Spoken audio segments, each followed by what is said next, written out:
Hello കൂട്ടുകാരെ, ഇന്നത്തെ എപ്പിസോഡിൽ ശാരദാമ്മയുടെ തന്നെ മനസ്സിലെ സങ്കടങ്ങൾ അങ്ങനെ സത്യമ്മ പറഞ്ഞുകൊണ്ടിരിക്കുന്നു. ശാലിനിക്കുണ്ടായ ഇപ്പോഴത്തെ അവസ്ഥയെക്കുറിച്ചും ശാരദാമ്മയോട് സത്യമ്മ പറഞ്ഞു. ശാലിനിക്ക് ഇത്രത്തോളം വേദന ഉണ്ടാവുമെങ്കിൽ എന്റെ അവസ്ഥ എന്തായിരിക്കും എന്ന് ശാരദാമ്മയ്ക്ക് അറിയാവല്ലോ. അവൻ ഒരു ദിവസം പോലും എന്നെ കാണാതെ ഇങ്ങനെ മാറി നിന്നിട്ടില്ല. അവൻ ഇപ്പൊ ഇത്രയും ദിവസമായിട്ടും വരാതെ എന്തിനാണ് ന്ന് എനിക്കറിയില്ല. എന്തായാലും അവൻ ഉടനെ തന്നെ മടങ്ങിയെത്തിയാൽ മതിയായിരുന്നു. ഇവിടെയുള്ള എല്ലാവരുടെയും സങ്കടങ്ങൾക്കൊക്കെ ഒരു അവസാനം ഉണ്ടാകുമായിരുന്നല്ലോ എന്ന് ആ പാവം അമ്മയുടെ വേദനയോടെയും പ്രതീക്ഷയോടെയുമുള്ള വാക്കുകൾ കേട്ടപ്പോ ശാരദാമ്മ സത്യമെല്ലാം അറിയാമായിരുന്നിട്ടും മനസ്സിൽ വേദനയോടെ സത്യാമ്മയെ നോക്കിയിട്ട് പറഞ്ഞു, അമ്മയുടെ ഈ മടിയിൽ ഒന്ന് തല ചായച്ച് കിടക്കാനായിട്ട് ആ മകൻ ഇപ്പോൾ കൊതിക്കുന്നുണ്ടാവും. ഈ കുടുംബത്തെ ഇത്രത്തോളം സ്നേഹിക്കുന്ന അവൻ ഇവിടെയൊക്കെ തന്നെയുണ്ട്. അവന്റെ ആത്മാവ് ഈ പരിസരത്ത് തന്നെയുണ്ട്. അമ്മയോട് വന്ന് ഒന്ന് സംസാരിക്കാനോ ആ മടിയിൽ ഒന്ന് തല ചായ്ക്കാനോ കഴിയാനാകാതെ വേദനയോടെ അമ്മയെ നോക്കി നിൽക്കുന്ന അവന്റെ മനസ്സ് എനിക്ക് കാണാൻ സാധിക്കുന്നുണ്ട് എന്നൊക്കെ ശാരദാമ്മ മനസ്സിൽ ചിന്തിച്ചുകൊണ്ട് ഇനിയും സത്യാമ്മയ്ക്ക് അരികിൽ ഇരുന്നു കഴിഞ്ഞാൽ താൻ അറിയാതെ സത്യങ്ങൾ തുറന്നു പറഞ്ഞു പോകുമോ എന്നൊരാശങ്ക ആ അമ്മയുടെ മനസ്സിനെ അലട്ടിയതിനാൽ ഇനിയും ഈ പാവം അമ്മയുടെ സങ്കടങ്ങൾ കേട്ടാൽ ഞാനും പൊട്ടിത്തെറിച്ച് കരഞ്ഞു പോയാലോ എന്ന തന്നെക്കുറിച്ചുള്ള ഒരു ബോധം ഉള്ളത് കൊണ്ട് തന്നെ ശാരദാമ്മ അടുക്കളയിൽ എന്തെങ്കിലും പണി കാണുമെന്നും ഞാനും കൂടി പൊന്നിയെ ഒന്ന് സഹായിക്കട്ടെ എന്ന് പറഞ്ഞ് ശാരദാമ്മ അവിടെ നിന്ന് ഒഴിവായി പോകുന്നു. അപ്പോഴും അകത്തു നിന്ന് രാഘവൻ നായർക്ക് മരുന്ന് കൊടുക്കാനായി പിള്ളച്ചേട്ടൻ പിന്നാലെ നടന്ന് നിർബന്ധിക്കുന്ന ശബ്ദം സത്യാമ്മ കേൾക്കുന്നു. സത്യാമ്മ അവിടെ നിന്ന് എന്തു പറ്റിയെന്ന് പെട്ടെന്ന് വിളിച്ചു ചോദിച്ചപ്പോ പിള്ള സത്യാമ്മയോട് പരാതിയുമായി എത്തിയിട്ട് പറഞ്ഞു, സത്യാമ്മേ, ഞാൻ എത്ര നേരമായി രാഘവൻ സാറിന്റെ പിന്നാലെ ഈ മരുന്നുമായിട്ട് നടക്കുന്നു. സാറിന് എന്ത് ചെയ്താൽ കഴിക്കുന്നില്ല എന്ന് പറഞ്ഞപ്പോ രാഘവൻ നായർ ദേഷ്യപ്പെടുന്ന ശബ്ദമാണ് കേൾക്കുന്നത്. എന്തിനാടോ എനിക്ക് വെറുതെ ഈ മരുന്നൊക്കെ തരുന്നത്? എനിക്ക് എന്ത് അസുഖം ഉണ്ടായിട്ടാ? എന്തിനാ ഞാൻ ഇതൊക്കെ കഴിക്കുന്നേ? എനിക്കൊരു അസുഖവും ഇല്ല എന്ന് പറഞ്ഞ് കൊച്ചുകുട്ടികളെ പോലെ വാശി പിടിച്ചിരിക്കുന്ന രാഘവൻ നായരെ കണ്ട് സത്യാമ്മ ആകെ വിഷമിച്ചങ്ങനെ നിൽക്കുമ്പോഴാണ് പുറത്ത് കളക്ഷനായിട്ട് പോയിട്ട് വന്ന ശിവൻ അവിടേക്ക് എത്തിയത്. വണ്ടി കൊണ്ടുവന്ന് നിർത്തിയതും ശിവൻ വണ്ടിയിൽ നിന്ന് ഇറങ്ങിയപ്പോ രാഘവൻ നായർക്ക് വലിയ സന്തോഷമായി. വണ്ടിയുടെ ഒച്ച കേട്ടതോടെ പറഞ്ഞു, ദേ എന്റെ മോൻ വന്നു, വിഷ്ണു വന്നു. അവനിങ്ങി വരട്ടെ. എടാ മോനെ വിഷ്ണു, നീ ഇങ്ങി വന്നേ, ഇത് കണ്ടില്ലേ ഈ പിള്ള കാണിക്കുന്നതെന്ന് പറഞ്ഞ് ബഹളം വെക്കുമ്പോഴേക്കും സത്യാമ്മ എന്ത് ചെയ്യണമെന്നറിയാതെ അങ്ങനെ വിഷമിച്ച് നിൽക്കുന്ന സമയത്താണ് ആ പലിശ പിരിച്ചുവിട്ട് വന്ന ശിവൻ ആ പണവുമായിട്ട് സത്യാമ്മയ്ക്ക് അരികിലേക്ക് എത്തിയിട്ട് ചോദിച്ചു, എന്താ സത്യാമ്മേ, ഇന്നും പ്രശ്നമുണ്ടോ എന്ന് ചോദിച്ചപ്പോ രാഘവേട്ടൻ മരുന്ന് കഴിക്കുന്നില്ല. ആ അതെ, വിഷ്ണു വന്നു, ഇനി അവൻ പറയട്ടെ, അപ്പൊ നിങ്ങക്ക് കഴിക്കാവല്ലോ എന്ന് പറഞ്ഞ് സത്യാമ്മ ശിവനെ അരികിലേക്ക് പറഞ്ഞയച്ചു. രാഘവൻ നായർ ശിവനെ കണ്ടതും, മോനെ വിഷ്ണു, നീ കണ്ടില്ലേ വെറുതെ ഈ പിള്ള എന്നെ മരുന്ന് കഴിപ്പിക്കുന്നതെന്ന് ചോദിച്ചപ്പോ ഉടനെ ശിവൻ അരികിലേക്ക് എത്തിയിട്ട് പറഞ്ഞു, അച്ഛൻ എന്തിനാ ഇങ്ങനെ ബഹളം വെക്കുന്നത്? അതെ, ഈ മരുന്ന് കഴിക്കുന്നതേ അച്ഛൻ അസുഖമൊന്നും ഉണ്ടായിട്ടല്ല, മറിച്ച് അച്ഛൻ അസുഖം വരാതിരിക്കാൻ വേണ്ടിയാ. അത് അച്ഛൻ അറിയില്ലേ? അതുകൊണ്ട് നമുക്ക് ചില അസുഖങ്ങൾ വരാതിരിക്കാൻ നമ്മൾ മരുന്ന് കഴിക്കേണ്ടതുണ്ട്. അതുകൊണ്ട് അച്ഛൻ ഇത് കഴിച്ചേ എന്ന് പറഞ്ഞതും ശിവൻ കൊടുത്തപ്പോ, അങ്ങനെയാണ് ഞാൻ കഴിക്കാം, എന്റെ മോൻ പറഞ്ഞ് എനിക്ക് വിശ്വാസം എന്ന് പറഞ്ഞ് ശിവന്റെ കയ്യിൽ നിന്ന് ആ മരുന്ന് വാങ്ങിച്ച് കഴിക്കുന്നു. അതിനുശേഷം അങ്ങനെ വേണം, ഇനി എന്നും ഈ മരുന്ന് കഴിക്കണം കേട്ടോ എന്ന് ശിവൻ രാഘവൻ നായരെ ഒന്നുകൂടി ഓർമ്മപ്പെടുത്തി കഴിയുമ്പോഴേക്കും എന്റെ പൊന്നു മോനാ നീ എന്ന് പറഞ്ഞ് രാഘവൻ നായർ ശിവന്റെ നെറ്റിയിൽ ഒരു ഉമ്മ കൊടുത്തു. എന്നാ ശരിയെന്ന് പറഞ്ഞ് അങ്ങനെ അച്ഛൻ മകനെ ചേർത്ത് പിടിച്ച് അങ്ങനെ നിൽക്കുമ്പോഴാണ് സത്യമ്മ പുറത്തു വന്ന് വിളിച്ചത്, മോനെ വിഷ്ണു, നീങ്ങി വന്നേ, എനിക്ക് ചില കാര്യങ്ങൾ പറയാനുണ്ടെന്ന് പറഞ്ഞപ്പോ ദാ വരുന്നു എന്ന് പറഞ്ഞ് ശിവൻ അവിടെ നിന്ന് എഴുന്നേറ്റ് പുറത്തേക്ക് പോകുന്നത് കണ്ട് രാഘവൻ നായർ ദേഷ്യത്തോടെ ചോദിച്ചു, അല്ല ഇപ്പൊ എന്തിനാ വിഷ്ണുവിനെ അങ്ങോട്ട് വിളിപ്പിച്ചത്? അപ്പോഴേക്കും അടുത്ത് നിന്ന് പിള്ള പറഞ്ഞു, അതെ, ആ പണത്തിന്റെ ചില കാര്യങ്ങളൊക്കെ പറയാനുണ്ടല്ലോ, അതിനാ വിളിച്ചോണ്ട് പോയത് എന്ന് പിള്ള രാഘവൻ നായരെ സമാധാനിപ്പിച്ചു. അപ്പോഴേക്കും സത്യാമ്മയുടെ അരികിലേക്ക് എത്തിയ ശിവനോട്, സത്യഭാമ, ഈ പണമൊക്കെ ആരുടെ കയ്യിൽ നിന്നുള്ളതാണെന്ന് അന്വേഷിച്ചപ്പോ ഇത് സോമശേഖരന്റെ കയ്യിൽ നിന്ന് കളക്ഷൻ കിട്ടിയില്ല, ബാക്കിയുള്ളവരുടെ കയ്യിൽ നിന്ന് കിട്ടി. സോമശേഖരന്റെ വീട്ടിൽ ഞങ്ങൾ പോയിരുന്നു എന്ന് പറഞ്ഞതും സത്യാമ്മ പറഞ്ഞു, അല്ലെങ്കിലും അയാൾ പലിശ ഒന്നും കൃത്യമായിട്ട് തരാറില്ല, അത്രയും വലിയൊരു തുക അയാൾക്ക് കൊടുക്കണ്ടായിരുന്നു എന്ന് സത്യാമ്മ കുറ്റബോധത്തോടെ പറയുന്നത് കേട്ടപ്പോ ശിവൻ പറഞ്ഞു, ഞങ്ങൾ അവിടെ പോയി അയാളെ കണ്ടു. അയാളുടെ ഭാര്യ ഒരു പാവം സ്ത്രീയാണ്. അവരൊടുവിൽ അവരുടെ കെട്ടുതാലി വരെ ഊരി തന്നു. അത് മാത്രമേ ആ പാവത്തിന്റെ കയ്യിലുള്ളൂ. എന്തായാലും അവരൊരു പാവം സ്ത്രീ ആയതുകൊണ്ട് ഞാൻ അത് അവർക്ക് തിരികെ ഏൽപ്പിച്ചു. പിന്നെ അയാളുടെ കയ്യിൽ നിന്ന് തന്നെ നമുക്ക് വാങ്ങിച്ചെടുക്കാം സത്യമേ എന്ന് ശിവൻ സമാധാനപ്പെടുത്തുന്നത് കേൾക്കുമ്പോ സത്യാമ്മയുടെ മനസ്സിൽ അന്ന് വിഷ്ണു എന്ന് പറഞ്ഞ ആ വർക്ക്ഷോപ്പിലെ ആ പാവം മനുഷ്യനെ കുറിച്ചുള്ള ദയനീയമായ വാക്കുകളായിരുന്നു. അമ്മേ, അവന്റെ കയ്യിൽ അവന്റെ ഭാര്യ ഹോസ്പിറ്റലിലാ പ്രസവിച്ചു കിടക്കുക. സത്യത്തിൽ അവന് മരുന്നിന് പോലും അവന്റെ കയ്യിൽ പണമില്ല എന്ന് ദയനീയമായി അന്ന് വിഷ്ണു പറഞ്ഞ കാര്യം അത് സത്യാമ്മയുടെ മനസ്സിലേക്ക് ഓടിയെത്തി. രാഘവേട്ടൻ പറയുന്നത് ശരി തന്നെയാ. വിഷ്ണുവിന്റെ അതേ ഒരു മനസ്ഥിതിയാ ഇവനും ഉള്ളത്. ശിവന്റെ മനസ്സും മറ്റുള്ള പാവങ്ങളുടെ വേദന കാണാനോ അവരുടെ കഷ്ടപ്പാട് കാണാനോ അവന് കഴിയില്ല എന്ന് സത്യാമ്മ വിഷ്ണുവിനെ കുറിച്ച് ഓർത്തുപോയി. അപ്പോഴാണ് വീട്ടിലെ കാര്യങ്ങളൊക്കെ കുടുംബശ്രീയിലെ കാര്യങ്ങൾ അന്വേഷിക്കാനായിട്ട് അവിടേക്ക് മാഷ് എത്തിയത്. കുറുപ്പ് മാഷ് വന്നപ്പോ ശാരികയും ശ്യാമയും വിശേഷങ്ങൾ പറഞ്ഞു നിൽക്കുന്നതിനിടയിൽ, ശാരദാമ്മ ഇപ്പൊ ഇവിടേക്ക് വരാറില്ലല്ലേ? പാവം ശാലിനിയുടെ കാര്യം ഓർത്ത് അവിടെ അല്ലെങ്കിലും എത്ര നാളായി ഒരാളെ കാണാതായിട്ട്. അപ്പോ ആ വീട്ടിലുള്ളവരുടെ മാനസികാവസ്ഥയും അവരുടെ ഇപ്പോഴത്തെ അവസ്ഥയും ഒക്കെ എന്തായാലും നമ്മൾ മനസ്സിലാക്കിയാലേ പറ്റൂ എന്ന് കുറുപ്പ് സാർ അങ്ങനെ പറഞ്ഞങ്ങനെ അവരോട് സംസാരിച്ച് നിൽക്കുമ്പോഴാണ് പുറത്തൊരു ഓട്ടോ വന്ന് നിൽക്കുന്നത് അവർ കണ്ടത്. ഓട്ടോയിൽ നിന്ന് വളരെ പുഞ്ചിരിയോടെ എന്തോ ഒന്ന് പ്രത്യേകിച്ച് സംഭവിച്ചിട്ടുണ്ട്, ഒരു സന്തോഷ വാർത്ത എന്തോ പറയാനുണ്ട് എന്നുള്ള രീതിയിൽ വളരെ സന്തോഷത്തോടെ അവർക്കരികിലേക്ക് ഓടിയെത്തുകയാണ് രോഹിത്. രോഹിത് വന്നതും താൻ കൊണ്ടുവന്ന കവറ് അവിടേക്ക് വെച്ചു. ആ കുറുപ്പ് സാറോ? സാറേ ദാ ഇതൊന്ന് എടുത്തേ എന്ന് പറഞ്ഞ് ആ ബോക്സ് തുറന്നിട്ട് അതിൽ നിന്ന് ലഡു എല്ലാവർക്കുമായിട്ട് കാണിച്ചു. ഉടനെ കുറുപ്പുമാഷി ചോദിച്ചു, ആ എന്താടോ ഇതിന്റെ കാര്യം? ഇങ്ങനെ സ്വീറ്റ്സ് തരണമെങ്കിൽ ഒന്നെങ്കിൽ സന്തോഷിക്കാനുള്ള എന്തെങ്കിലും ഒരു കാര്യം ഉണ്ടാവണം. എന്താ എന്തെങ്കിലും അങ്ങനെ സന്തോഷ വാർത്തയുണ്ടോ? എന്താ എന്ന് പറയൂ എന്ന് പറഞ്ഞപ്പോ എല്ലാവർക്കും ആ സ്വീറ്റ്സ് കൊടുത്തിട്ട് ബോക്സ് ശ്യാമയെ ഏൽപ്പിച്ചിട്ട് രോഹിത് പറഞ്ഞു, അതെ എനിക്ക് ഒരു ജോലി ആയിട്ടുണ്ട്. ചിലപ്പോൾ എൻ്റെ ജീവിതത്തിൽ തന്നെ ഒരു പ്രധാനപ്പെട്ട ടേണിംഗ് പോയിന്റ് ആണെന്ന് തന്നെ വേണമെങ്കിൽ പറയാം. എനിക്കൊരു ജോലി കിട്ടി. അത് കേട്ടതോടെ ശ്യാമയ്ക്ക് വലിയ സന്തോഷമായി. കുറുപ്പുമാഷും ശാരികയും രോഹിത്തിന് അങ്ങനെ ഒരു ജോലി കിട്ടിയതിന്റെ സന്തോഷത്തിൽ എന്തായാലും നന്നായി, ഒരു ജോലി നേടിയല്ലോ എന്ന് പറഞ്ഞ് സന്തോഷത്തോടെ എല്ലാം നല്ല ഭംഗിയാവട്ടെ എന്ന് കുറുപ്പുമാഷ് ആശംസിക്കുകയും ചെയ്തു. അങ്ങനെ സന്തോഷിച്ച് നിന്നപ്പോ പെട്ടെന്ന് ശ്യാമ പറഞ്ഞു, എന്തായാലും ഇങ്ങനെ ഒരു ജോലി കിട്ടിയല്ലോ, അത് സമാധാനം. അപ്പോഴാണ് ശ്യാമ പറഞ്ഞത്, അതെ ജോലി കിട്ടിയ കാര്യം എന്തായാലും ഇപ്പൊ തന്നെ ഞാൻ അമ്മയൊന്ന് വിളിച്ചു പറയട്ടെ. രോഹിത് ആ ഫോണിങ് തന്നെ എന്ന് പറഞ്ഞ് വേഗം രോഹിത്തിന്റെ കയ്യിൽ നിന്ന് ഫോൺ മേടിച്ചു. അപ്പോഴേക്കും ശാരിക പറഞ്ഞു, എന്തായാലും രോഹിത്തിന്റെ ഇങ്ങനെ ഒരു ജോലി കിട്ടിയത് വലിയൊരു ആശ്വാസം തന്നെയാണ്. ഇത്രയും ദിവസം ജോലിയൊന്നും ഇല്ല എന്നോർത്ത് ഉള്ള ആശങ്കയും സങ്കടത്തോടെയുള്ള നടപ്പും ഒക്കെ ഒന്ന് മാറിക്കിട്ടുമല്ലോ എന്നിങ്ങനെ പറഞ്ഞപ്പോഴാണ് രോഹിത്തിന്റെ കയ്യിൽ നിന്ന് ഫോൺ വാങ്ങിച്ച് ശ്യാമ വേഗം ശാരദാമ്മയുടെ ഫോണിലേക്ക് വിളിച്ചത്. അമ്മ ഇപ്പൊ തന്നെ വിളിക്കണം, ഇപ്പൊ തന്നെ ഫോൺ എടുത്ത് അമ്മ വിശേഷങ്ങൾ അറിയട്ടെ, എന്നാലേ കൈയോടെ ഈ കാര്യം അവിടെ ഉള്ളവരെല്ലാവരും അറിയൂ എന്ന് പറഞ്ഞ് ശ്യാമ വേഗം ഫോൺ എടുത്ത് ശാരദാമ്മയെ വിളിച്ചു. കോൾ വരുന്നത് കണ്ട് ശാരദാമ്മ അറ്റൻഡ് ചെയ്തിട്ട്, എന്താ രോഹിത്തെ എന്ന് ചോദിച്ചപ്പോ, രോഹിത് അല്ല ശ്യാമയാ. അതെ അമ്മ ഒരു കാര്യം അറിയാനായിട്ടാ ഞാൻ വിളിച്ചത്. അമ്മ രോഹിത്തിന് ഒരു ജോലിയായി, ഞങ്ങൾക്കും ഒരു ജോലിയും കൂലിയൊക്കെ ആയി കേട്ടോ. ഇത്രയും ദിവസം രോഹിത്തിന് ഒരു ജോലിയും കൂലിയൊന്നും ഇല്ല എന്ന് പറഞ്ഞായിരുന്നല്ലോ രോഹിത്തിനെ എല്ലാവരും തഴഞ്ഞിരുന്നത്. രോഹിത്തിന് ഒരു വിലയും കൊടുക്കാതിരുന്നതും അതുകൊണ്ടാണല്ലോ. സത്യാമ്മയോടൊന്ന് പറഞ്ഞേക്ക് രോഹിത്തിനും ജോലിയൊക്കെ കിട്ടുമെന്ന്. പിന്നെ അമ്മയുടെ കളക്ടർ മോളുണ്ടല്ലോ, മോളോടും കൂടി ഒന്ന് പറ, ഞങ്ങൾക്ക് ഒരു ജോലിയൊന്നും ഇല്ലാത്തത് കൊണ്ടാണ് ഞങ്ങളെ ഇങ്ങനെ തഴഞ്ഞിട്ടിരിക്കുന്നതെന്ന് ഞങ്ങൾക്കറിയാം. അല്ലെങ്കിലും അമ്മയുടെ പ്രിയപ്പെട്ട മകള് കളക്ടർ മോൾ തന്നെയാണല്ലോ എന്നൊക്കെ ശ്യാമ പറയുമ്പോൾ ശാരദാമ്മ പറഞ്ഞു, എടി മോളെ, രോഹിത്തിന് ജോലി കിട്ടിയെങ്കിൽ നല്ല കാര്യം തന്നെ. പക്ഷേ നിന്നോട് എനിക്കിപ്പോ ഇതിനുള്ള മറുപടി പറയാൻ പറ്റുന്ന ഒരു സാഹചര്യത്തിലല്ല ഞാനിപ്പോ. നീ ഫോൺ വെച്ചെന്ന് പറഞ്ഞതും ശ്യാമ പറഞ്ഞു, അല്ലെങ്കിലും ഞങ്ങളുടെ ആ കാര്യങ്ങളൊന്നും അമ്മയ്ക്ക് കേൾക്കേണ്ടതില്ലല്ലോ. അമ്മയ്ക്ക് കളക്ടർ മോള് മാത്രം മതി. അല്ലെങ്കിലും ചുമ്മാതെയല്ല, അവരോട് കൂടി പറഞ്ഞേക്ക് രോഹിത്തിന് ഒരു ജോലി ആയിട്ടുണ്ടെന്ന്. ഞങ്ങൾക്കും ഒരു നിലയുറച്ചു നിൽക്കുന്ന അവസ്ഥയിലേക്ക് ഞങ്ങൾ എത്തിയെന്നുള്ളത്. പിന്നെ അമ്മ ഒരു കാര്യം കൂടി പറ, ആ കളക്ടർ മോളുടെ ഈ അഹങ്കാരവും ഇങ്ങനെയുള്ള ജീവിത രീതികളും ഒക്കെ തന്നെയാണ് പാവം വിഷ്ണുവേട്ടൻ മറ്റെവിടെയോ പോയി ഓടി രക്ഷപ്പെട്ടിരിക്കുന്നത്. അവരുടെ കയ്യിലിരിപ്പും സ്വഭാവ ദൂഷ്യം തന്നെയാണ് എന്ന് പറഞ്ഞപ്പോ ഇത് കേട്ട ശാരദാമ്മ ദേഷ്യപ്പെട്ടു. നീ ദൈവദോഷം പറയരുത്, നീ എത്രയും വലിയൊരു ദൈവദോഷം ഇപ്പൊ വിളിച്ച് പറഞ്ഞുകൊണ്ടിരിക്കുന്നറിയാവോ എന്ന് ചോദിച്ച് ശാരദാമ്മ ആശാമയെ താക്കീത് ചെയ്യുമ്പോൾ, അതെ ഇത് ഞാനല്ല പറയുന്നത്, എന്റെ കുഞ്ഞേച്ചിയും അമ്മയൊക്കെ ഇങ്ങനെയാവുമെന്ന് ഞാൻ ഒരിക്കലും കരുതിയിരുന്നല്ല. പക്ഷേ ഒരു കാര്യം ഞാൻ പറഞ്ഞേക്കാം, ഇങ്ങനെയൊക്കെ കളക്ടർ മേഡത്തെ കുറിച്ച് പറയുന്നതേ ഈ നാട്ടുകാരാ. അത് അമ്മയ്ക്ക് എന്നെ ചീത്ത പറയാം, അവരെ ആരെയും ചീത്ത പറയാനാവില്ലല്ലോ എന്ന് പറഞ്ഞ് ശ്യാമ ദേഷ്യത്തോടെ ഫോൺ വെക്കുമ്പോഴേക്കും അതെല്ലാം കേട്ട് അപ്പുറത്ത് നിന്ന രോഹിത്തും കുറുപ്പുമാഷുമൊക്കെ ശ്യാമയുടെ ഇത്തരത്തിലുള്ള ഈ അല്പത്തരത്തിലുള്ള സംഭാഷണം കേട്ട് ദേഷ്യത്തോടെ നോക്കി. അപ്പോഴേക്കും ശാരദാമ്മ ഫോൺ കട്ട് ചെയ്തതോടെ, പാവം എൻ്റെ ശാലിനി എന്തൊക്കെ സംഭവിച്ചെന്ന് പറഞ്ഞാലും അവളുടെ നേരെയാണല്ലോ പഴികളെല്ലാം വരുന്നത്.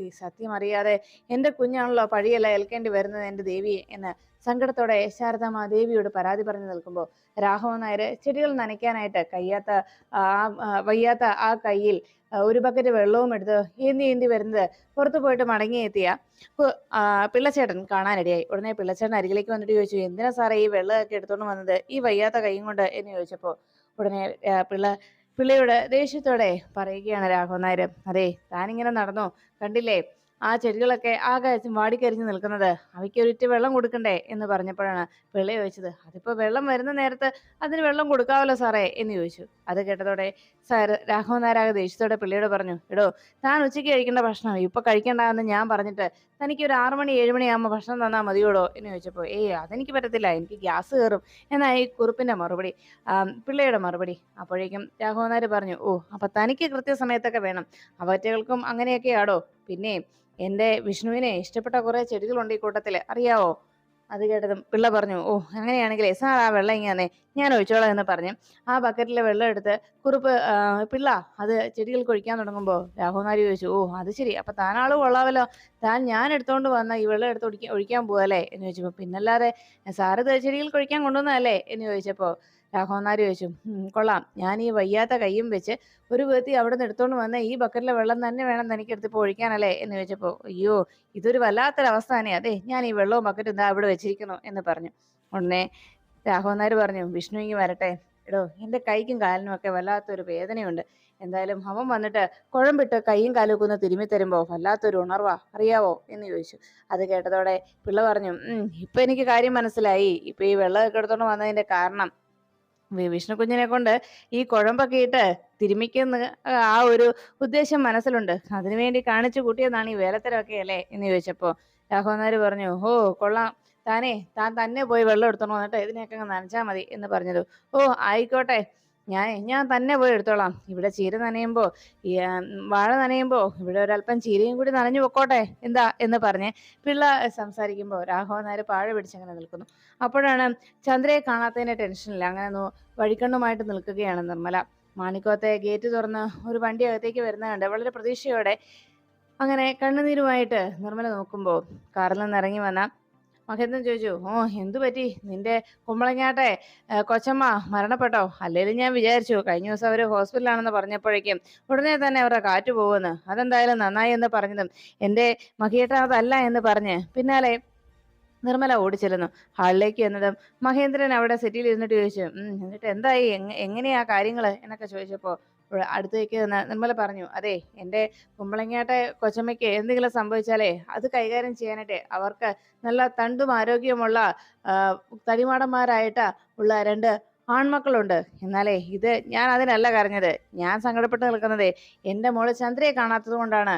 അപ്പോ ഞാനിവിടെ കരഞ്ഞുകൊണ്ട് നിൽക്കാതെ പിന്നെ എന്നെ പൊട്ടിച്ചിരിച്ചുകൊണ്ട് നിൽക്കണോ എന്ന് ചോദിച്ച് ദേഷ്യത്തോടെ നിർമ്മല പറയുമ്പോ അത് കേട്ടതും മഹേന്ദ്രൻ ആകെ ഞെട്ടലോടെ നോക്കി. നീ എന്തേ പറഞ്ഞത്, ചന്ദ്രയെ കാണാനില്ലെന്നോ? അവളിത് എവിടെ പോകാനാ എന്ന് ചോദിച്ചപ്പോ അതെനിക്ക് അറിയത്തില്ല, അതല്ലേ ഞാൻ പറഞ്ഞത്. അതെ, ഇന്നലെ അവൾക്ക് വിവാഹം ആലോചിച്ച് മാന്യമായിട്ടൊരു ചെറുക്കൻ ഇവിടെ കയറി വന്ന് ചോദിച്ചതല്ലേ, അപ്പൊ അവനെ മാന്യമായിട്ട് തന്നെ പറഞ്ഞയക്കണായിരുന്നു. പകരം മഹിയേട്ടൻ എന്താ ഈ കാണിച്ചത്? അവനെ ഇവിടെ അപമാനിച്ച് തല്ലി ഇറക്കി വിടുകയല്ലേ ചെയ്തത്. അത് ശരിയായ കാര്യമായിരുന്നോ?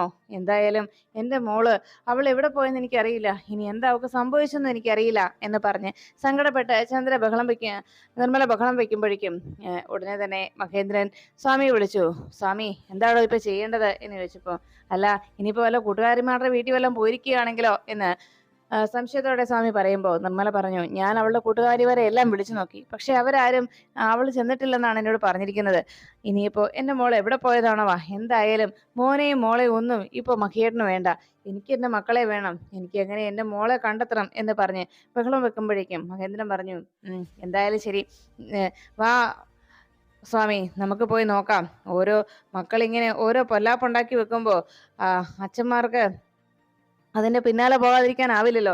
പിന്നെ ഇവിടെ കയറി വന്നവൻ, എവിടുന്നോ വലിഞ്ഞു കയറി വന്ന ഒരുത്തിന് നമ്മുടെ മോളെ കെട്ടിച്ചു കൊടുക്കണം എന്നാണ് നീ പറയുന്നത്? അതെ, ആരോരുമില്ലാത്ത അഗതിയായി നടക്കുന്ന അവന് ഞാൻ എന്റെ പെണ്ണിനെ പിടിച്ചു കൊടുക്കാനോ? അവളിനി ചത്താലും ശരി, ഞാൻ അത് സമ്മതിക്കില്ല എന്ന് മഹേന്ദ്രൻ അറിയിച്ചു. അപ്പോഴേക്കും അടുത്ത് നിന്ന് നിർമ്മല പറഞ്ഞു, മഹിയേട്ടൻ എന്തിനും വാശിയാണ്, പിന്നെ എന്താ ചെയ്യുക, എല്ലാ കാര്യങ്ങൾക്കും ഇങ്ങനെ വാശി പിടിച്ചാൽ എങ്ങനെയാ മഹിയേട്ടാ? നമ്മുടെ മോള് അവൾ എവിടെയാണെന്ന് എങ്ങനെയെങ്കിലും കണ്ടെത്ത് എന്ന് പറഞ്ഞപ്പോ അന്നത്തെ ജോലിയെല്ലാം കഴിഞ്ഞ് തിരിച്ച് താൻ താമസിക്കുന്ന ലോഡ്ജിലേക്ക് മടങ്ങി എത്തിയതായിരുന്നു ശിവൻ.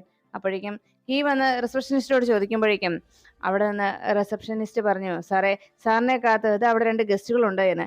നേരെ തിരിഞ്ഞു നോക്കിയപ്പോ അവിടെ പ്രകാശനും ചന്ദ്രയും നിൽക്കുന്നത് കണ്ടു. വേഗം തന്നെ കീയും വാങ്ങിച്ച് ചന്ദ്രയുടെയും പ്രകാശിന്റെ അരികിലേക്ക് ശിവൻ ചെന്നു. മോളെ ചന്ദ്ര, നീ എന്താടി ഇവിടെ എന്ന് ചോദിച്ചു. അപ്പോഴാണ് ചന്ദ്ര കാര്യങ്ങളൊക്കെ പറയുന്നത്. ഏട്ടാ ഞാൻ ഇറങ്ങിപ്പോന്നു. ആ അരങ്ങത്തുകാരുടെ കുടുംബവുമായിട്ടുള്ള ആലോചന അത് അച്ഛൻ തീരുമാനിച്ച് ഉറപ്പിച്ചിരിക്കുകയാ. എനിക്കത് വേണ്ട ഏട്ടാ. എനിക്ക് പ്രകാശനുമായിട്ടുള്ള ജീവിതമാണ് ആഗ്രഹം.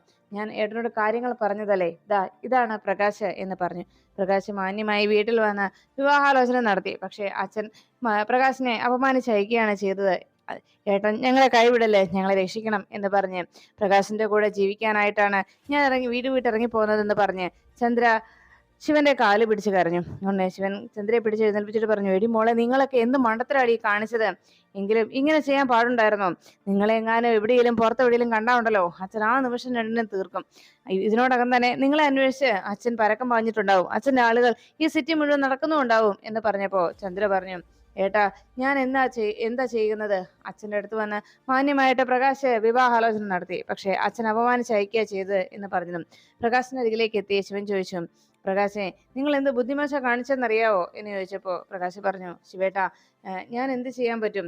എനിക്ക് ഒന്നേ പറയാനുള്ളൂ. എൻ്റെ അയോഗ്യതകൾ ഏറെയാണ്. ചന്ദ്രയെ വിവാഹം കഴിക്കാനുള്ള യോഗ്യതകൾ ഒന്നും തന്നെ ഇല്ലെന്നതിനേക്കാൾ അയോഗ്യതകളാണ് ഏറെ കൂടുതലും. പക്ഷേ ഒന്ന് മാത്രം ഞാൻ ഉറപ്പ് പറയാം, ചന്ദ്രയെ ഞാൻ പൊന്നുപോലെ നോക്കും. അവളെ എനിക്ക് അങ്ങനെ നോക്കാൻ കഴിയും എന്ന് പറഞ്ഞപ്പോൾ ശിവൻ പറഞ്ഞു, അതെ, പ്രണയിക്കുന്നവർക്ക് പണമോ സൗന്ദര്യമോ ആസ്തികളോ ഒന്നും തന്നെ ആവശ്യമില്ല. പക്ഷേ ഒരു കാര്യം നീ മനസ്സിലാക്കണം. ഇപ്പോ ചന്ദ്രയെ ഇങ്ങനെ വിളിച്ചിറക്കിക്കൊണ്ട് വന്നത് അതിൽ പ്രണയത്തിൽ അയോഗ്യതയുടെ കാര്യങ്ങളുമില്ല. എന്നാൽ ഇപ്പോൾ ഈ ഒരു അവസരത്തിൽ നിങ്ങൾ ഇവിടെ ഇങ്ങനെ നിൽക്കുന്നത് അച്ഛൻ അറിഞ്ഞാൽ അത് നിങ്ങളുടെ ജീവന് തന്നെ ആപത്തായിരിക്കും എന്ന് പറഞ്ഞപ്പോൾ ഉടനെ ഒരു ഫോൺ കോള് ശിവനെ തേടിയെത്തി. ഫോൺ നോക്കിയപ്പോഴേക്കും അമ്മയെ വിളിക്കുന്നത് കണ്ടതോടെ ശിവൻ പറഞ്ഞു, ദേ അമ്മയെ വിളിക്കുന്നത്. വേഗം കോൾ അറ്റൻഡ് ചെയ്ത് സ്പീക്കറിലിട്ടപ്പോഴേക്കും ചന്ദ്രയെ കാണാത്തതിന്റെ സങ്കടത്തോടെ നിർമ്മല പറഞ്ഞു, എടാ മോനെ, നമ്മുടെ മോള് ചന്ദ്രയില്ലേ, അവളെ കാണാനില്ലടാ. അവളെ അന്വേഷിച്ച് അച്ഛനും പോയിട്ടുണ്ട്. പിന്നെ അവള് എങ്ങോട്ടായിരിക്കും പോയിട്ടുണ്ടാവുക? ഇന്നലെ അവളെ ഇഷ്ടമാണെന്ന് പറഞ്ഞ് വിവാഹാലോചിച്ച് ഒരു പയ്യൻ ഇവിടെ വന്നിട്ടുണ്ടായിരുന്നു. ഇനി എന്താ അവള് ചെയ്യുക? അങ്ങനെ അവൾ ഈ വീട് വിട്ട് ഇറങ്ങി പോകുവോടാ? എല്ലാവരും പറയുന്നത് അവൾ അവന്റെ പിന്നാലെ പോയിട്ടുണ്ടോ എന്നാണ്. എടാ മോനെ, അങ്ങനെയൊക്കെ സംഭവിക്കുവോടാ? ഒന്നുമല്ലല്ലോ, ഞാനല്ലേടാ അവളെ വളർത്തിയത്. അവൾക്ക് എന്നോട് ഇങ്ങനെ ഒരു ചതി ചെയ്യാൻ കഴിയുവോടാ? അങ്ങനെയെല്ലാം ചോദിച്ച് നിർമ്മല പൊട്ടിക്കരയുമ്പോ ഇത് കേട്ട ശിവൻ വിഷമത്തോടെ ചന്ദ്രയെ നോക്കി, അമ്മ സങ്കടപ്പെടാതെ. എടാ മോനെ, നീ ഒന്ന് ഇവിടെ വരെ വരുവോ? എനിക്ക് നിന്നെ ഒന്ന് കാണണം എന്ന് പറഞ്ഞ് ശിവനോട് സങ്കടപ്പെട്ടുകൊണ്ട് നിർമ്മല സംസാരിക്കുമ്പോൾ ശിവൻ ഉടനെ നിർമ്മലയോട് പറഞ്ഞു, അമ്മ ഫോൺ വെച്ചു. അമ്മ സമാധാനത്തോടെ ഇരിക്കെ, ഞാൻ വരാം. അവളെ ഞാൻ എത്രയും പെട്ടെന്ന് കണ്ടെത്തുകയും ചെയ്യാം എന്ന് പറഞ്ഞ് ശിവൻ നിർമ്മലയെ സമാധാനപ്പെടുത്തി ഫോൺ കട്ട് ചെയ്തു. എന്നിട്ട് ചന്ദ്രയോട് പറഞ്ഞു, കണ്ടില്ലേ, നമ്മുടെ അമ്മ പൊട്ടിക്കരയുകയാ നിന്നെ കാണാത്തതിന്റെ പേരിൽ. ആ അമ്മയോട് നീ ഇങ്ങനെ ഒരു ചതി ചെയ്യാൻ പാടുണ്ടായിരുന്നോ മോളെ എന്ന് ചോദിച്ചപ്പോ വേഗം തന്നെ ചന്ദ്ര ശിവന്റെ കാലിൽ വീണു. ഏട്ടാ, എനിക്ക് വേറെ ആരുമില്ല എന്നെ ഒന്ന് സഹായിക്കാൻ. ഏട്ടൻ എന്നെ കൈവിടരുത് എന്ന് പറഞ്ഞ് ചന്ദ്ര ശിവന്റെ കാലിൽ വീണതും ശിവൻ പറഞ്ഞു, എഴുന്നേക്ക്. തൽക്കാലം നിങ്ങൾ രണ്ടുപേരും പുറത്തിറങ്ങണ്ട. ഇന്നിപ്പോ മുകളിലത്തെ എന്റെ മുറിയിൽ പോയി നിങ്ങൾ കിടന്നു. എന്തായാലും നാളെ നേരം വിളിക്കട്ടെ, എന്നിട്ടാകാം ഇനി എന്ത് ചെയ്യണമെന്നുള്ളത് എന്ന് പറഞ്ഞ് ശിവൻ ആലോചിച്ചുകൊണ്ട് ഈ ഒരു പ്രശ്നത്തെ എങ്ങനെ പരിഹരിക്കണം, ഇതിനൊരു പരിഹാരം എങ്ങനെയാ കണ്ടെത്തുക എന്നും ആലോചിച്ച് അങ്ങനെ വിഷമിച്ചിരിക്കുമ്പോൾ ശാലിനി വിഷ്ണുവിനെ കുറിച്ചുള്ള ഓർമ്മകളിൽ മുഴുകി സങ്കടപ്പെട്ട് കരഞ്ഞു കലങ്ങിയ കണ്ണുകളുമായിട്ട് ആ ബെഡിൽ അങ്ങനെ ഇരിക്കുകയായിരുന്നു. ശാലിനി ആകെ സങ്കടത്തോടെ വിഷ്ണുവിനെ തന്നെ ഓർത്ത് ആലോചിച്ചങ്ങനെ ഇരിക്കുമ്പോൾ രേഷ്മ അന്ന് വിഷ്ണുവിനെ കുറിച്ച് പറഞ്ഞ കാര്യങ്ങൾ ശാലിനിയുടെ മനസ്സിനെ അലട്ടി. വിഷ്ണുവിന്റെ ഹൃദയവും കരളും കണ്ണുമൊക്കെ അങ്ങനെ 5 പേർക്ക് അത് ട്രാൻസ്പ്ലാന്റ് ചെയ്തിട്ടുണ്ട് എന്ന് ആ ഒരു കാര്യം ഓർത്ത് വേദനയോടെ ശാലിനി അങ്ങനെ ഇരിക്കുമ്പോഴേക്കും മക്കൾ രണ്ടുപേരും കൂടി മുറിയിലേക്ക് എത്തി. ശാലിനി സങ്കടപ്പെട്ടിരിക്കുന്നത് കണ്ട് കുട്ടികൾക്കും ആകെ വിഷമമായി. സത്യ പപ്പിയോട് പറഞ്ഞു, അമ്മയാകെ സങ്കടത്തിലാ പപ്പി. ഉടനെ പപ്പി പറഞ്ഞു, അതെ, അമ്മ വല്ലാതെ വിഷമിക്കുന്നുണ്ട്. ഇപ്പൊ ചെന്ന് അമ്മയോട് എന്തായാലും നമുക്കൊന്ന് ചോദിച്ചു നോക്കാം എന്ന് പറഞ്ഞ് രണ്ടുപേരും കൂടി നേരെ ശാലിനിക്ക് അരികിലേക്ക് എത്തി. അടുത്ത് വന്ന് ആ ബെഡിലേക്ക് ഇരുന്ന് അമ്മയെന്ന് വിളിച്ചതും എന്താ മക്കളെ, എന്താ നിങ്ങൾ രണ്ടുപേരും വന്നത്? എന്തു പറ്റി എന്ന് ശാലിനി അന്വേഷിച്ചു. രണ്ടുപേരും ആകെ വിഷമത്തോടെ ശാലിനി നോക്കുന്നത് കണ്ട് എന്തു പറ്റി, എന്തിനാ മക്കൾ സങ്കടപ്പെട്ടിരിക്കുന്നത് എന്ന് ശാലിനി അന്വേഷിച്ചു. കുട്ടികൾ അപ്പോഴേക്കും ശാലിനിക്ക് അരികിലേക്ക് വന്നിരുന്നിട്ട് പപ്പിയും സത്യയും മാറി മാറി ചോദിച്ചു, അമ്മേ, അച്ഛൻ എന്താ ഇത്രയും നാളായിട്ടും ഞങ്ങളെ കാണാൻ വരാത്തത്? അച്ഛൻ ഇനി വരത്തില്ലേ അമ്മേ എന്ന് മക്കളുടെ ആ ചോദ്യം കേട്ടപ്പോ ശാലിനി ഇത്രയും നേരം നിയന്ത്രിച്ചു നിന്ന തന്റെ മനസ്സിന്റെ വേദന കുട്ടികളുടെ ആ ഒറ്റ ചോദ്യത്തിൽ ശാലിനി പൊട്ടിത്തെറിക്കുന്ന വിധത്തിൽ തന്റെ മനസ്സിലുള്ള എല്ലാ സങ്കടങ്ങളും ചിന്നി ചിതറുന്നത് പോലെ വേഗം അണപൊട്ടി ഒഴുകുന്ന അവസ്ഥയിൽ പൊട്ടിക്കരയുകയാണ് മക്കളെ ചേർത്ത് പിടിച്ച്. എന്നെ മക്കളെ എന്ന് പറഞ്ഞ് ശാലിനി സങ്കടപ്പെടുമ്പോൾ കുട്ടികൾ അമ്മയുടെ ഇരു തോളിലുമായി ചേർന്ന് പിടിച്ച്, എന്താ അമ്മേ, എന്തിനാ അമ്മ ഇങ്ങനെ സങ്കടപ്പെടുന്നത്, അമ്മ കരയാതെ എന്ന് പറഞ്ഞ് ആ പിഞ്ചു കുഞ്ഞുങ്ങൾ തങ്ങളാലാകും വിധത്തിൽ ശാലിനിയെ സമാധാനപ്പെടുത്തുകയാണ്. അതിനുശേഷം മക്കളെ ഒരു വിധത്തിൽ സമാധാനിപ്പിച്ച് സത്യാമ്മയുടെ അരികിലേക്ക് പറഞ്ഞയച്ചതിന് ശേഷം അവിടെ ഇരിക്കുന്ന വിഷ്ണുവിന്റെ ആ ചിതാഭസ്മം കയ്യിലേക്ക് എടുത്തു. ഈ കുടുംബത്തിലുള്ള ഓരോരുത്തരുടെയും മനസ്സിനെ ഈ രീതിയിൽ കീറിമുറിച്ചുകൊണ്ട് എല്ലാവരെയും വേദനിപ്പിച്ചുകൊണ്ട്, പ്രത്യേകിച്ച് എല്ലാ സത്യങ്ങളും താൻ അറിഞ്ഞിട്ടും ഇങ്ങനെ നീറിപ്പുകയുന്ന ഒരു ജീവിതവുമായി മുന്നോട്ട് നീങ്ങേണ്ടി വന്നതിന്റെ കാരണക്കാരൻ വിഷ്ണുവാണല്ലോ എന്ന ചിന്ത ശാലിനിയുടെ മനസ്സിലേക്ക് ഓടിയെത്തി. ശാലിനിക്ക് അത്രമേൽ പ്രണയമായിരുന്ന, അത്രമേൽ സ്നേഹിച്ചിരുന്ന തന്റെ പ്രിയപ്പെട്ടവന്റെ ആ വിയോഗം സഹിക്കാനാകാതെ ശാലിനി വേഗം തന്നെ തന്റെ കയ്യിലിരിക്കുന്ന ആ ചിതാഭസ്മവും എടുത്ത് മറ്റാരും കാണാതെ ബാൽക്കണിയിലേക്ക് എത്തുകയാണ്. എന്നിട്ട് പകയോടെ ആ ചിതാഭസ്മം പുറത്തേക്ക് വലിച്ചെറിയാനായിട്ട് ഒരുങ്ങുമ്പോൾ അവിടെ അപ്പുറത്ത് നിന്ന് ശാലിനി എന്നുള്ള ഉറക്കെയുള്ള ഒരു വിളി ശാലിനി കേട്ടു. പിന്തിരിഞ്ഞു നോക്കിയതും അവിടെ ദേഷ്യത്തോടെ ശാലിനി നോക്കി നിൽക്കുകയാണ് ശാരദാമ്മ. നീ എന്താ ഈ കാണിക്കുന്നതെന്ന് ചോദിച്ച് അരികിലേക്ക് ഓടി വന്ന് വിഷ്ണുവിന്റെ ചിതാഭസ്മം ഇരിക്കുന്ന ആ മൺകുടം ഭദ്രമായി പിടിച്ചു വാങ്ങിച്ച് ശാരദാമ്മ ശാലിനിയോട് ദേഷ്യപ്പെട്ടു. മോളെ, നീ എന്തൊക്കെ ഈ കാണിച്ചു കൂട്ടുന്നത് എന്ന് ചോദിച്ചപ്പോൾ ശാലിനി പറഞ്ഞു, മടുത്തു അമ്മേ, എനിക്കിപ്പോ ഇത് കാണുമ്പോൾ എനിക്ക് വല്ലാത്ത വെറുപ്പും ദേഷ്യവും തോന്നുകയാണ്. ഈ കുടുംബത്തെ ഈ അവസ്ഥയിലാക്കിയിട്ട് എന്തിനാണ് ഇങ്ങനെ ഒരു ചതി എന്നോട് കാണിച്ചത് എന്ന് പറഞ്ഞ് ശാലിനി പൊട്ടിക്കരയുമ്പോൾ, എൻ്റെ പൊന്നുമോളെ, നീ ഇങ്ങനെ സങ്കടപ്പെടലേ, എല്ലാം സഹിക്കാനുള്ള ശക്തി എൻ്റെ മോൾക്ക് കിട്ടട്ടെ. ഈ കുടുംബത്തെ ഇനിയും നീ ഇങ്ങനെ തളർന്നു നിന്നാൽ ഈ കുടുംബം ആകെ തകർന്നു പോകും. എൻ്റെ മോളത് മനസ്സിലാക്കണമെന്ന് പറഞ്ഞ് ശാലിനിയെ ചേർത്ത് പിടിച്ച് ശാരദാമ്മ ആശ്വസിപ്പിക്കുന്നു. എല്ലാം കേട്ട് സങ്കടപ്പെട്ട് നിൽക്കുന്ന ശാലിനി എങ്ങനെ താൻ ഇതിനെ തരണം ചെയ്യുന്നറിയാതെ വേദനിക്കുമ്പോഴാണ് പിറ്റേന്നൊക്കെ രാവിലത്തേക്ക് ആക്കുന്നതിന് മുമ്പ് തന്നെ ശിവൻ കാര്യങ്ങൾ സംസാരിക്കാനായി നേരെ മാണിക്കോത്തേക്ക് എത്തുന്നു. അപ്പോഴേക്കും അവിടെ ചന്ദ്രയെ അന്വേഷിച്ചു പോയ മഹേന്ദ്രനും സ്വാമിയും അന്വേഷണമൊക്കെ അവസാനിപ്പിച്ച് തിരിച്ച് വീട്ടിലേക്ക് മടങ്ങി വരുമ്പോഴേക്കും ശിവൻ അവിടേക്ക് എത്തിക്കഴിഞ്ഞിരുന്നു. നിർമ്മല മകന്റെ അരികിലേക്ക് ഓടിയെത്തി സങ്കടത്തോടെ, എൻ്റെ പൊന്നുമോനെ, എത്ര നാളായി നിന്നെ ഞാൻ കണ്ടിട്ടെന്നും, അങ്ങനെ ചന്ദ്രയെ കാണാതായതിന്റെ വിഷമവും സങ്കടവും. അതിന്റെ തലേ ദിവസം ചന്ദ്രയെ പെണ്ണാലോചിച്ച് അവിടേക്ക് ഒരു ചെറുപ്പക്കാരൻ വന്നതും അങ്ങനെയുള്ള എല്ലാ കാര്യങ്ങളും പ്രകാശൻ അവിടെ എത്തിയ വിവരവുമൊക്കെ വള്ളിപുള്ളി തെറ്റാതെ ശിവനോട് പറഞ്ഞു കൊടുക്കുകയാണ് നിർമ്മല. എന്തായാലും അച്ഛന്റെ ഒരു പിടിവാശിയാണ് ഇതിനെല്ലാത്തിനും ഇങ്ങനെ ഒരു അവസ്ഥ ഉണ്ടാക്കിയതെന്ന് പറഞ്ഞ് അങ്ങനെ നിർമ്മല സങ്കടപ്പെട്ട് നിൽക്കുമ്പോഴേക്കുമാണ് സ്വാമിയും മഹേന്ദ്രനും കൂടി മടങ്ങിയെത്തിയത്. ഇരുവരും അകത്തേക്ക് കയറി വന്നതും മഹേന്ദ്രൻ നിർമ്മലയോട് പറഞ്ഞു, അതെ, ഒരു കാര്യം ഞാൻ പറഞ്ഞേക്കാം, അവര് ഇപ്പോ ഈ അന്വേഷണം നടന്നിടത്തെങ്ങും തന്നെ അവരെ കണ്ടെത്താൻ കഴിഞ്ഞില്ല. ഇനി അവൻ മറ്റാരുടെയെങ്കിലും സഹായത്തോടെ അവര് എന്നെ ധിക്കരിച്ച് അവള് ആ അഗതി ചെറുക്കനെ വിവാഹം കഴിക്കാനാണ് അവളുടെ തീരുമാനമെങ്കിൽ ഞാൻ സമ്മതിക്കില്ല. എന്റെ മോള് അങ്ങനെ ഒരുത്തന്റെ ജീവിതത്തിലേക്കല്ല ചെന്ന് കയറേണ്ടത്.